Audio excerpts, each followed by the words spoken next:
ကဲဘွားတွေအားလုံးမင်္ဂလာပါဒုတိယကလေးရှင်းရတမင်ဆရာကမှချစ်ဆိုပါတယ်ကဲဘလို့တော့မနေ့ကညနေမှာဆရာရဲ့အကွက်ထဲကတဲထွက်သွားတယ်နော်အဲဒါဆိုရင်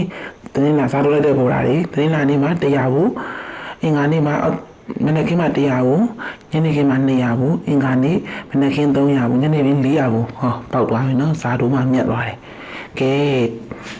ဒီနေ့လေဆရာကြိုက်တဲ့အကွက်19ကွက်တဲ့ပဲထုံးမယ်နော်ကဲ19ကွက်ကိုပေးပါမယ်ပေါ်တာတွေအတွက်ကျွန်တော်ပေါ်တာတွေကို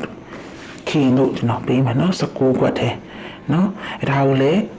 ဒီလိုပဲထိုးပါမနေ့ကင်းတခင်းစားပဲနော်ဒီ19ကွက်ကကဲ6ခွန်6လေးတင်းနေ30 65 68 3 4 9 9 9 4 95 98 90ခွန်3ခွန်4ခွန်8 2 3 2 5 2 8ကဲပေါ်တာတွေကျွန်တော်ရဲ့ပေါ်တာတွေထပ်မကပေါက်ပါစေကျွန်တော် channel လေးကို like and subscribe လုပ်ထားပေးကြပါစေဥတ္တမတဲ့ပေါ်တာတွေ